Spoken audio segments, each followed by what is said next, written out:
Is this the best heavy metal album of 1974? Let's talk about it. Today's video is about Secret Treaties, which is the third studio album by Blue Oyster Cult. This album was released on April 5th, 1974 through Columbia Records. The album is celebrating 50 years. I will be going over some history with this album. There's some interesting trivia related to the album.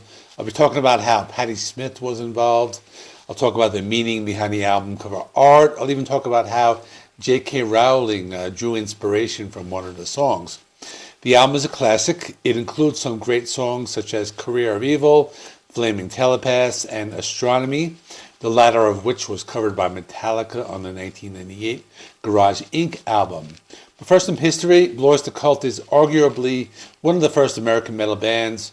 Now, you're probably thinking they're not a heavy metal band, but besides Black Sabbath, they were pretty heavy for early 70s standards. This is the third album. The previous album was called Tyranny and Mutation. I reviewed that on my channel last year, so I will link it to the end screen. I've always thought Tyranny and Mutation was a good album, but in my opinion, I think Secret Treaties is much better. The album was pretty popular. It spent 14 weeks on the US album charts and it peaked at number 53. It even did pretty well in other countries. For example, the British magazine Melody Maker voted it as one of the top rock albums of all time. Here's some interesting trivia. The band did not write any of the lyrics.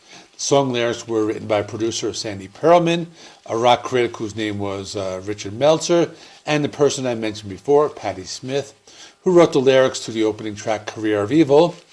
If you're wondering what her connection was with the band, she was the girlfriend of keyboardist and rhythm guitarist whose name was Alan Lanier.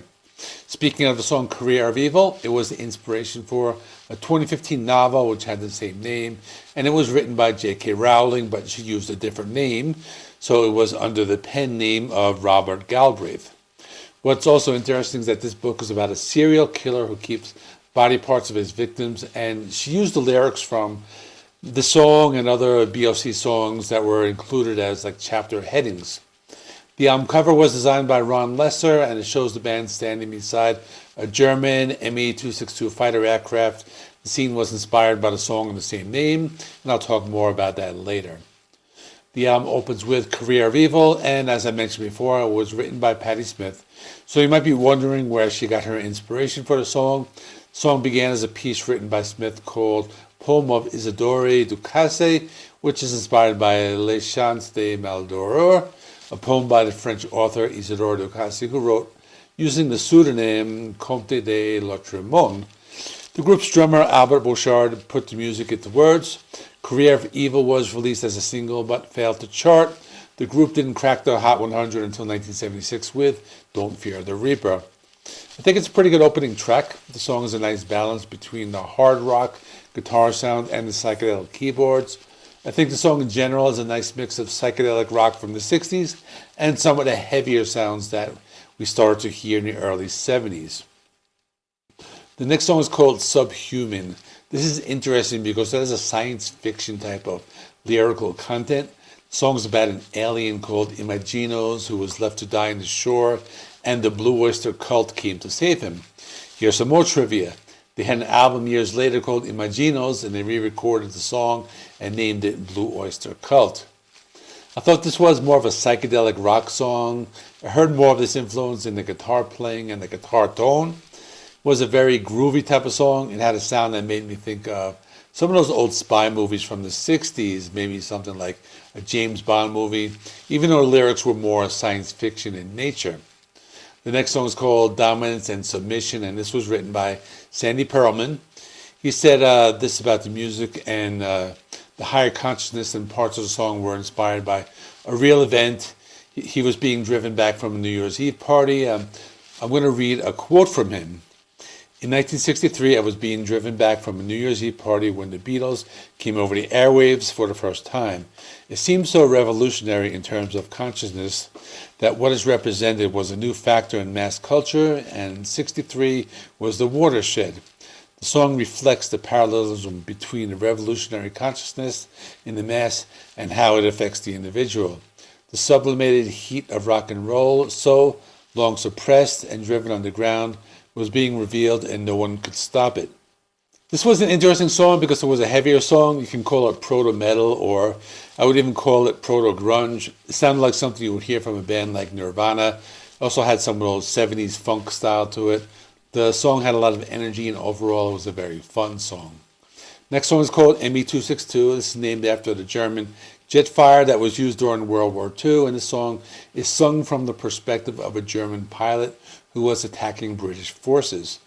The lyrics mentioned Junkers Jumo 004, which refers to a type of engine used in the plane, and this was the image used on the album cover.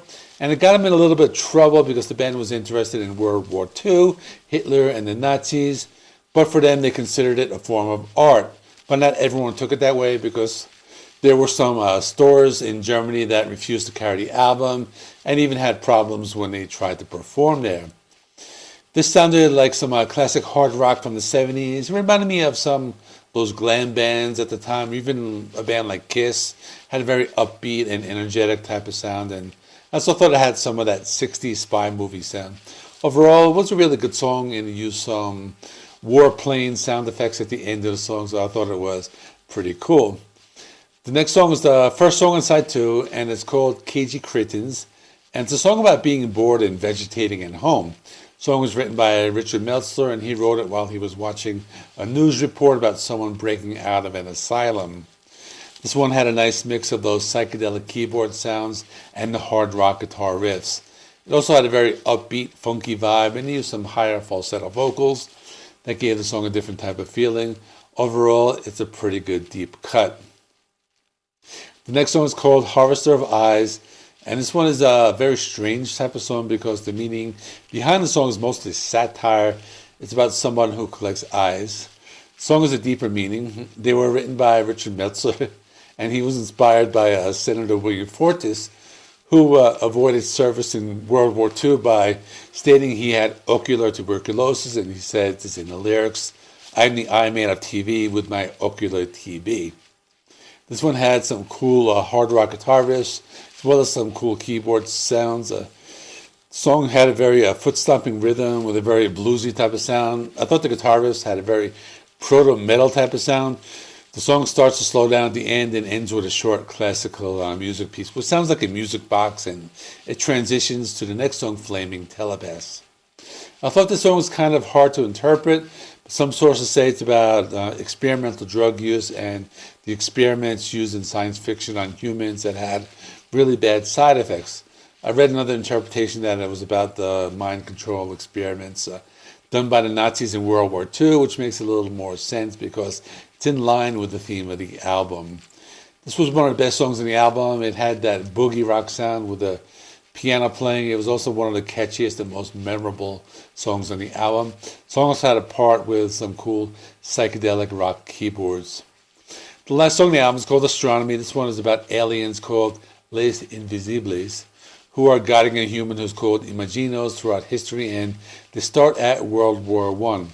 The lyrics were written by Sandy Pearlman, and they were inspired by some poems that he wrote called The Soft Doctrines of Imaginos, and this mentions the Blue Oyster Cult, which is a group of aliens that secretly influenced the history of humanity. Songs also being included on their album Imaginos from 1998. It was covered by Metallica, as I said before, and even melodic death metal band Arch Enemy did a cover of this as well. I thought this song was a classic. It has everything you would want from the band, everything from keyboards to the guitar riffs, catchy chorus. Just overall, it's a great song. So that is all. Let me know what you think. Is this the best heavy metal album of 1974?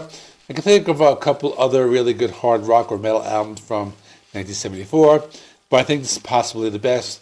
Let me know what you thought. Check out my review of Tyranny and Mutation from 1973. This is the review I did last year. Thanks for watching. Please like this video.